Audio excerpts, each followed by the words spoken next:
అయితే చిట్ట చివరి ఆదివారంకి వచ్చేసరికి మాత్రము శాకంభరి అమ్మవారి యొక్క ఆరాధన చేస్తూ ఉంటారు. అసలు శాకంభరి అమ్మవారు ఎవరు అనేటువంటి విషయం తెలుసుకోవాలి. నవరాత్రులు ఆచరించేటువంటి వారైతే కనుక 9 రోజుల తర్వాత ఈ ఆషాఢ శుద్ధ దశమి రోజున శాకంభరి అమ్మవారిని పూజిస్తారు.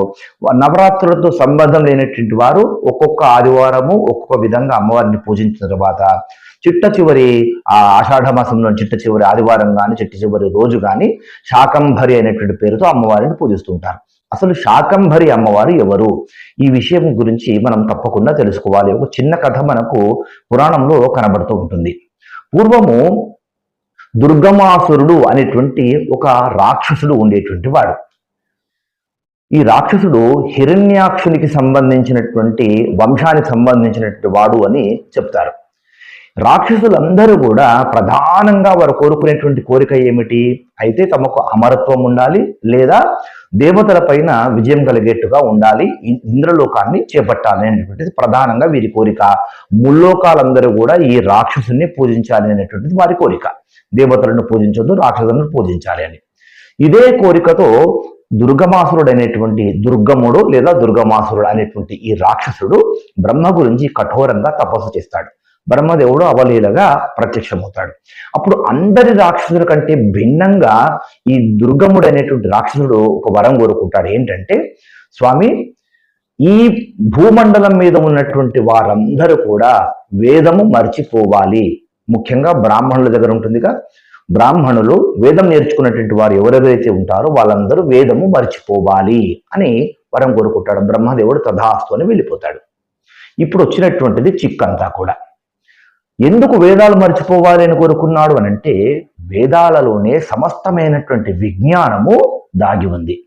అందుకే కొన్ని యుగాల కంటే ముందు నుంచి కూడా రాక్షసులు ఈ వేదాల మీద దాడి చేస్తూనే ఉన్నారు. అట్లాగే సోమకాసురుడు అనేటువంటి రాక్షసుడు, మధుకైటబులు అనేటువంటి రాక్షసులు ఈ వేదాలను బ్రహ్మదేవుల నుంచి తస్కరించడం అనేటువంటిది మన పురాణాల్లో ఎప్పుడు కనబడుతూనే ఉంటుంది. అదే విధంగా తక్షశిలా యూనివర్సిటీని, బెనారస్ యూనివర్సిటీని, నలంద విశ్వవిద్యాలయాల్లో ఉండేటువంటి వేదాలను ఇతరత్ర దేశాల వారు, బ్రిటిష్ వారు మొదలైనటువంటి వారందరూ కూడా ఆ యూనివర్సిటీలో ఉన్నటువంటి వేదాలను కాల్చి నాశనం చేసినటువంటి సంగతి కూడా మనకు తెలుసు కదా. ఎందుకంటే భారతీయుల విజ్ఞానము, భారతీయుల సంపద అంతా కూడా ఈ వేదాలలో ఉన్నటువంటిది అని వాళ్ళకు తెలుసు కనుక ఆ విధంగా అప్పటి నుంచి నేటి తరం వరకు కూడా వేదాల మీదనే దాడి చేస్తూ ఉన్నారు. ఇక విషయంలోకి వస్తే కనుక, కథలోకి వస్తే, వేదాలందరూ మర్చిపోయారు. మర్చిపోవడం ద్వారా జరిగింది ఏమిటి? ఎవరికి కూడా మంత్రాలు గుర్తుకు రావడం లేదు. ఇప్పుడు బ్రాహ్మణుల యొక్క కర్తవ్యం ఏమిటి? బ్రాహ్మణుడు గోవులను ఆరాధించి గోసేవ చేసుకుంటూ గోవుల ద్వారా ఆవు పాలను పితుక్కొని ఆ పాల ద్వారా నేతిని గ్రహించి ఆ నేతి ద్వారా యజ్ఞము చేయాలి. ఆ యజ్ఞము వలన దేవతలు సంతృప్తి చెందుతారు. తద్వారా వర్షములను కురిపిస్తారు. ఆ వర్షముల వలన పంటలు పండుతాయి. సమస్త జీవరాశికి ఆహారం అనేటువంటిది అందుతుంది.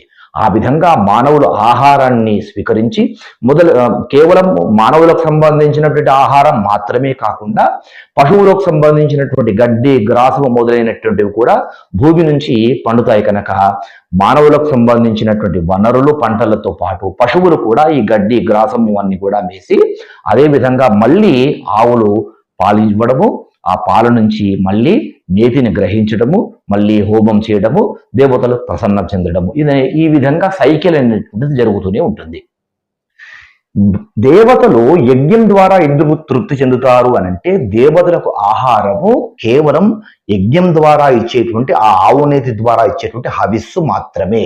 అదే దేవతలకు ప్రధానమైనటువంటి ఆహారం.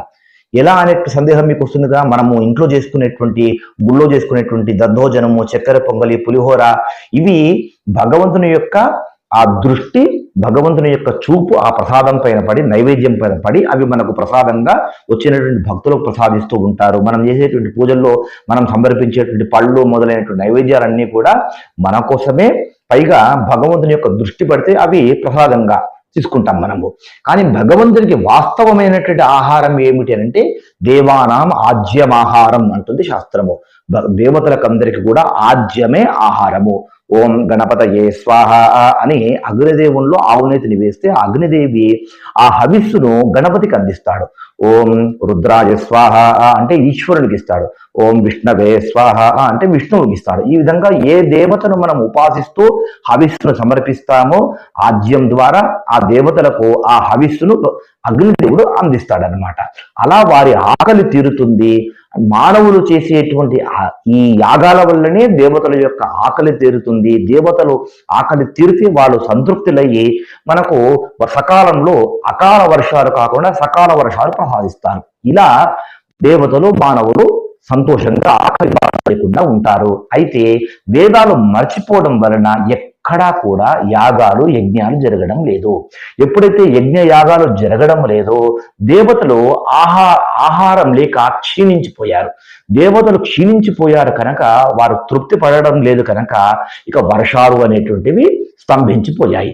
ఎప్పుడైతే వర్షాలు అనేటువంటివి లేకుండా పోయాయో అప్పుడు సమస్త జీవరాశికి ఆహారం అనేటువంటిది కరువైపోయింది. ఆ విధంగా తీవ్రమైనటువంటి కరువు రావడం ద్వారా కోట్లాది కోట్ల ప్రజలు మరణిస్తూ ఉన్నారు.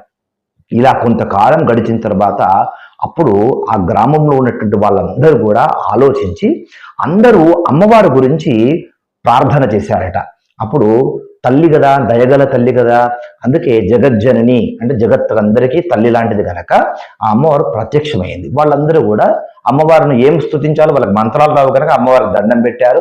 అమ్మ ఇట్లాంటి పరిస్థితుల్లో ఉన్నాము, కరువులో ఉన్నాము అని అంటే అప్పుడు వెంటనే అమ్మవారు ఏం చేసింది, అశేషమైనటువంటి బాహువుల చేత చేతుల చేత ఆ చేతుల్లో రకరకాల కూరగాయలు, ఆహార పదార్థాలు అన్ని కూడా ఆకుకూరలు, కూరగాయలు మొదలైనటువంటి కూడా ఆ సమస్త బాహువుల నుంచి ఆ అమ్మవారు తీసుకొని అప్పుడు ఈ ప్రజలకందరికీ కూడా స్వయంగా వండి ఆ అమ్మవారు వీరికి భోజనం పెట్టిందట. అలా భోజనం ద్వారా తృప్తి చెందినటువంటి మానవులందరూ కూడా వెంటనే యజ్ఞం చేశారు.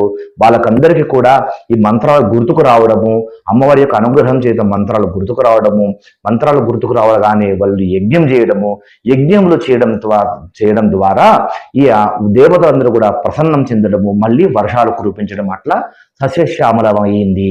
కనుక ఎప్పుడైతే అమ్మవారు అందరికీ కూడా రకరకాల శాఖముల ద్వారా ఆహారాన్ని సమర్పించిందో ఆ అమ్మవారిని ప్రజలందరూ కూడా శాకంభరి అని పిలిచారట.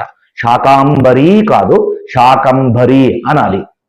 అలా అమ్మవారు ఈ ఆషాఢ శుద్ధ దశమి రోజునే ఉద్భవించింది అని చెప్తారు. కనుక ఆషాఢ శుద్ధ దశమి రోజున శాకంభరి పూజను ఇంట్లో కూడా మనము ఆచరించుకోవచ్చు.